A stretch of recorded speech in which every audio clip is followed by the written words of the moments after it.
Chris, it's very good to see you and Happy New Year. Today we are talking proactive planning for 2023 and four key resolutions. 2022 was a brutal year for investors, and 2023 is sure to be Very. challenging, but there are steps we can take now to set ourselves up for success. And you've come up with four resolutions. We're going to walk through them. First on your list here is rebalance. Why is that important? It's really important because over the last year, we know 2022 is a brutal year for the markets and many things, but it changes the ratio of the risk that we hold. Hmm. So we might find ourselves holding more risk than we're comfortable with. And in rebalancing, you're repositioning your portfolio to have the amount of risk you're comfortable holding. Now, one of the challenges with that is now we've seen the Fed raise interest rates. When interest rates go up, bond prices actually go down. And of course, we have seen stocks go down as well. So in Hmm. rebalancing, not only are you bringing your portfolio back into a comfortable risk management position, you might wind up actually moving more funds into, say, the bond side or fixed income side in order to bring that back. Even though bond prices are depressed, the yield is up, so you might wind up moving money. Hmm. Here at Integrated Financial, we actually get around that by really using structured notes as a part of portfolios, which have a better performance than bonds in a number of ways. Right. Rebalancing is certainly something that you should look at as we head into the new year. And I'm glad you mentioned the Fed raising rates because that is just affecting everything right now. And it leads us nicely into point number two here, which is pay down debt and lower expenses. The reason that's relevant is with all those Fed rate hikes, your debt becomes more expensive. Absolutely. And first off, as we head into a new year, looking at a financial plan, I love what one gentleman says. He says, spend it on paper before you spend it in person. And when we see what we're spending on paper, it helps us make wise decisions. But because the Fed is raising interest rates, that variable debt is simply more expensive to hold. So it's a great time to look to see where your money is going, take a look at that high interest portion of any debt that you're holding, and we try and accelerate paying that down because we know they've already forecasted their punch that they are going to be raising interest rates again, two or three times into the new year as well. Right, right. Something else that I feel like should be on our resolution list every year. Point number three here, keep saving for retirement. And this is really key, especially as we have come through a rough year. 2023 might be a rocky start, and we might be considering not putting money into a retirement plan. Why put money into a downward market? Why do these things?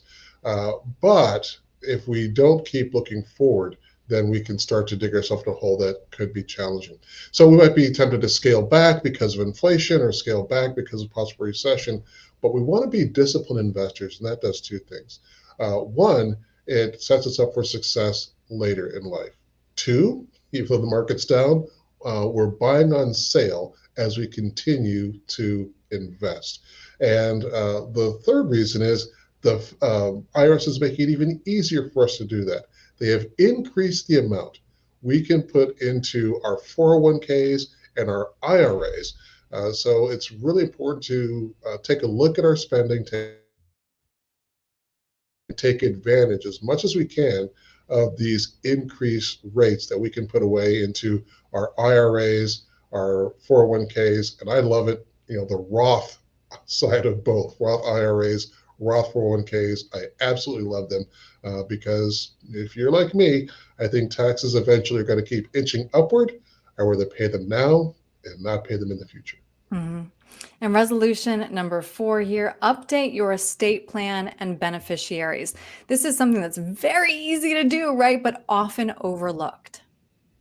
It is very easy to do, and I actually love this part of our practice and serving clients.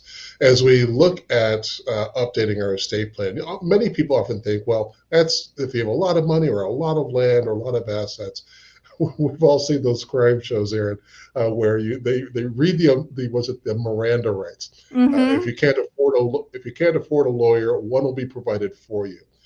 When it comes to estate plan, realize this: you can have your own estate plan, or the state will provide one for you. And that's the reality of the situation. So when we're proactive and we take a look at our beneficiaries for our houses, our investment accounts, our 401ks, IRAs, we make sure that our beneficiaries are what we want them to be with our death benefit and our life insurance, our personal property. When we look at those things, we are making sure that our wishes are going to be executed if something happens and not what the state says happen. And that's really important, especially when it comes to beneficiaries. And as we head into a new year, it's a really great time to take a look at beneficiaries. It's great to look at how things are titled and who things are going to. Mhm. So I'm always a fan of having our own plan versus having one provided for us. Absolutely. Well, I really appreciate you laying these out for us. And I also like talking them through with you, Chris, because if nothing else, it's a layer of accountability. So if somebody else wants you to help them set up their own unique goals and resolutions, what's the best way to reach you? You can reach us here at the office. Our number is 509-467-5117. That's 509-467-5117. Or, of course, at our website, myifsteam.com. All right, Chris, thank you very much. Happy New Year. Thank you, Erin, and Happy New Year to you.